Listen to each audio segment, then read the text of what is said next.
அனைவருக்கும் வணக்கம். சட்டம் அறிவோம் நிகழ்ச்சியில் நாம் தொடர்ந்து சந்தித்து கொண்டிருக்கிறோம்.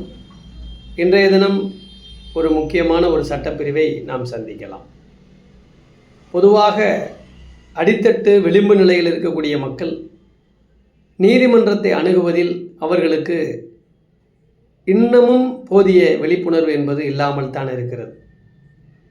பொதுவாக வெளிநாடுகளுக்கு, குறிப்பாக தென் மாவட்டத்தை சார்ந்த தமிழகத்திலே தென் மாவட்டத்தை சார்ந்த பொதுமக்கள் வெளிநாடுகளில் தங்கள் பிள்ளைகளினுடைய எதிர்காலத்திற்காக, வேலைவாய்ப்பிற்காக பல ஏஜெண்டுகளை தொடர்பு கொள்கிறார்கள்.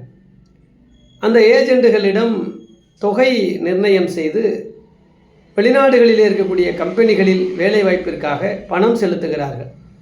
அந்த பணத்தை செலுத்துவதில் போதிய வரவு செலவில் கவனம் இல்லாமல் செலுத்தி விடுகிறார்கள். அதாவது வெண்ணிலையாக பல லட்சம் ரூபாயை அந்த ஏஜெண்டிடம் கொடுப்பவர்களும் உண்டு. சில நேரங்களில் பலர் அக்கவுண்ட் மூலமாக, வங்கி கணக்கு மூலமாக அனுப்புபவர்களும் உண்டு. சிலர் கொஞ்சம் விவரம் உள்ளவங்க டிமாண்ட் டிராஃப்ட், வங்கி வரைவோலை அல்லது காசோலை மூலமாக பணம் வழங்குவது உண்டு. இன்றைக்கு எல்லாரிடமும் கூகுள் பே அப்படிங்கிற வசதியெல்லாம் இருக்கிறதுனால சில பேர் கூகுள் பேலேயே அனுப்புகிறாங்க. இன்னும் ஒரு சில பேர் கடவுச்சீட்டு, பாஸ்போர்ட்டை அந்த ஏஜெண்டுகளிடம் ஒப்படைத்து விடுகிறார்கள். இதன் பிறகு என்ன நடக்குது என்று சொன்னால், அந்த ஏஜெண்ட் பணத்தை செலுத்தி விடுவதற்கு பிறகு உரிய காலத்தில் விசா ஏற்பாடு செய்து கொடுப்பதில்லை, வேலைக்கான ஆஃபர் லெட்டர் வாங்கி கொடுப்பதில்லை. ஒருவேளை சிலர் வெளிநாட்டுக்கு அனுப்பினாலும் கூட அங்கே வெளிநாட்டில் இவர்கள் எதிர்பார்த்த வேலை என்பதும் கிடைக்காமல் போய்விடுகிறது. இப்போ இதன் பிறகான நடவடிக்கைகளில் தான் பொதுமக்கள் தோற்று விடுகிறார்கள். என்னென்னா, பெரும்பாலான ஏஜெண்டுகள் சரியான சொன்னபடி சொன்ன நேரத்தில் சொன்ன கம்பெனிக்கு சொன்ன ஊதியத்தில் வேலை வாங்கி தருவதில்லை. ஒரு சில ஏஜெண்டுகள் வெளிநாட்டுக்கு அனுப்பி இறக்கி விட்டு அங்கே எங்கேயாவது ஒரு அடிமைத்தனமாக, அதாவது அங்கே பெர்மிட் இல்லாமல், உரிமம் இல்லாமல், அனுமதி இல்லாமல் அந்த நாட்டுக்கு போயிட்டு அங்கு காவல்துறையால் கைது செய்யப்பட்டு கொடுமைப்படுத்துகிற அளவுக்கு கூட அந்த நாட்டு சட்டங்களால் நிறைய பேர் ஜெயில் தண்டனை விதிக்கப்பட்டு, சில நாடுகளில் கருணை அடிப்படையில் உடனே நீங்கள் போயிருங்க, உங்களுக்கு அனுமதி இல்லைன்னு சொல்லி அனுப்பிவிட்ட கதையெல்லாம் உண்டு. இன்றைக்கி நம்ம பார்க்குற பத்திரிகை செய்திகளில் பல்வேறு கல்ஃப் நாடுகள், பல நாடுகள், சிங்கப்பூர், மலேசியா, பிற நாடுகளில் கூட அனுமதியின்றி ஏஜெண்டுகளால் ஏமாற்றப்பட்ட பல்வேறு இந்திய தொழிலாளர்கள், இந்திய இளைஞர்கள், தமிழக இளைஞர்கள், தமிழக தொழிலாளர்கள் அங்கே நாட்டு சட்டங்கள் மீதான அந்த சட்ட நடவடிக்கைகளில் ஆட்கொண்டு ஒரு எதிர்காலத்திற்கான கேள்விக்குறியோடு தவித்து கொண்டிருப்பதை பார்க்கிறோம். அது சம்பந்தமாக நம்ம மாவட்ட ஆட்சியரிடம் புகார் கொடுத்து இங்கிருந்து அவர்களை இங்கே கொண்டு வருவதற்கான நடவடிக்கையெல்லாம் நம்முடைய இந்திய வெளியுறவுத்துறை மூலமாக செய்ய வேண்டும் என்கின்ற கோரிக்கையெல்லாம் நம்ம பார்க்கிறோம். இது எதனால் நடக்குதுன்னா, மக்களிடம் இருக்கக்கூடிய அதாவது அறியாமைத்தனம். ஒரு ஏஜென்ட்டுக்கிட்டே நம்ம பணம் கட்டுறோம் அப்படின்னா கட்டாயமாக எழுத்துப்பூர்வமான ஆவணங்களை நம்ம எழுதி கொள்ள வேண்டும். அல்லது அவருக்கு செலுத்தக்கூடிய பணத்திற்கு உரிய ஆதரவு, அதாவது அவருடைய வங்கி கணக்கு மூலமாக, அல்லது வங்கி வரைவோலை மூலமாக, அல்லது காசோலை மூலமாக, அல்லது இப்போ இருக்கிற நடைமுறையில் கூகுள் பே மூலமாகவோ நம்முடைய பணத்தை நம்ம அனுப்பணும். அது மட்டும் இல்லாமல் கடவுச்சீட்டு, பாஸ்போர்ட் அவர்கள்ட்ட ஒப்படைக்கிற பொழுது இந்த டிரான்சாக்ஷனில், அதாவது வெளிநாட்டுக்கு அனுப்புவதில் ஏதேனும் பிரச்சனைகள் ஏற்படும் பட்சத்தில் அவர்கள் உடனடியாக அந்த பாஸ்போர்ட்டையும் அந்த பணத்தையும், ஏதேனும் அவர்களுக்கு உண்மை நியாயமான செலவினங்கள் இருந்தால் அந்த நியாயமான செலவினங்களை எடுத்துக்கொண்டு பாக்கி தொகையை தருகிற வகையில் அவர்களுக்குள்ள ஒரு அக்ரிமெண்ட்டு எழுதிக்கணும். அந்த அக்ரிமெண்ட்டை ப்ராம்ப்டாக ஒரு நோட்டரி மூலமாகவோ அல்லது ஒரு முக்கியஸ்தர் மூலமாகவோ ஒரு பத்திரத்தில் எழுதிக்கணும். இந்த கொடுக்கக்கூடிய பணத்திற்கான ஆதரவை ஏஜெண்டுகள்கிட்ட இருந்து அந்த கொடுக்கக்கூடிய மக்கள் ஏதாவது ஒரு எழுத்துப்பூர்வமாக நம்ம பெற்றுக்கொள்ள வேண்டும். அவ்வாறு பெற்றுக்கொள்கிற பட்சத்தில் தான் நம்ம என்ன செய்யலாம், ஏதேனும் அந்த வெளிநாட்டுக்கு செல்லக்கூடிய நடவடிக்கைகளில் ஒரு தொய்வு, ஒரு காலதாமதம் அல்லது டிலே, அல்லது ஏதேனும் ஒரு வகையில் ஒரு ஏமாற்றம் என்கின்ற சூழ்நிலை இருந்தால் அந்த ஏஜெண்டை நம்ம கேட்டு அவர்கிட்ட அந்த பணத்தை ரெக்கவர் பண்ணலாம்.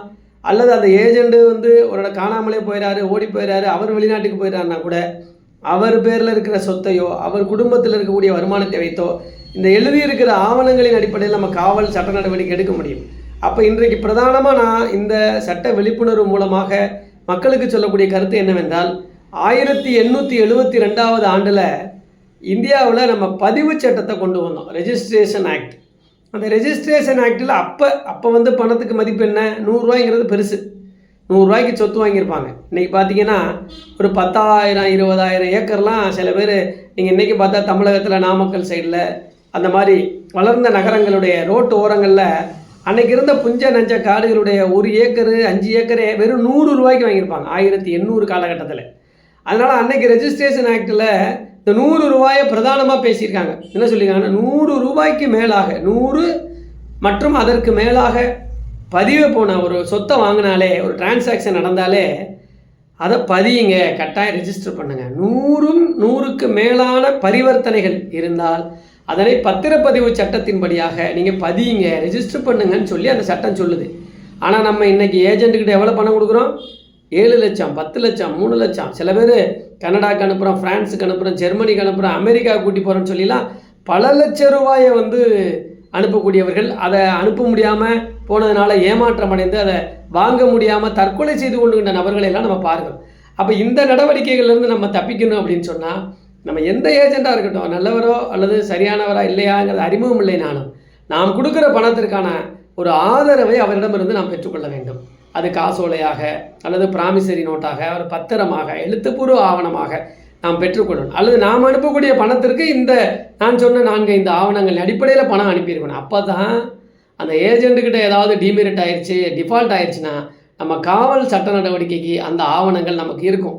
ஆனால் வெண்ணிலையாக நான் நம்பி கொடுத்தேன் சார், அவர் தள்ள சார், அனுப்பலை சார்னு சொல்லி நம்ம குற்றப்பிரிவு காவல் நிலையத்துக்கு போனாலும் சரி, கலெக்டரை பார்த்தாலும் சரி, மேஜிஸ்ட்ரேட் கோர்ட்டில் முறையிட்டாலும் சரி, எங்கே முறையிட்டாலும் கோர்ட்டை பொறுத்த மட்டும் சட்டத்தின்படியாக சாட்சியம் இருந்தால் மட்டும்தான் நம்ம அந்த பணத்தை ரெக்கவர் பண்ண முடியும். அவன் இல்லைன்னு சொல்லிட்டான்னா ஒன்றும் பண்ண முடியாது. அப்போ இந்த அளவிற்கான சட்ட நுணுக்கங்கள் நிறைந்த இந்த உலகத்தில், இவ்வளவு கல்வி அறிவு இருந்த உலகத்திலும் இன்றும் வெளிநாட்டுக்கு அனுப்புகிற விஷயத்தில் ஏஜென்ட்டுகள்கிட்ட பணம் கொடுத்து ஏமாறக்கூடிய அப்பாவி மக்களை பாதுகாக்கிறதுக்காக இந்த விழிப்புணர்வை நான் சொல்லியிருக்கேன். ஆகவே எந்த பணம் கொடுத்தாலும் கட்டாயமாக எழுதி வாங்கி கொள்ளுங்கள், ஆவணங்களை வைத்துக் கொள்ளுங்கள். அப்பொழுது தான் நாம் தொடர் நடவடிக்கையில் அவர்களிடமிருந்து நம்ம அந்த பணத்தை ரெக்கவர் செய்ய முடியும். அல்லது பணத்தை கட்டலைன்னா அவர்களுக்கு ஒரு தண்டனையை பெற்றுத்தர முடியும். இன்னொரு சட்டப்பிரிவில் இன்னொரு சட்ட விழிப்புணர்வில் சந்திக்கலாம். நன்றி, வணக்கம்.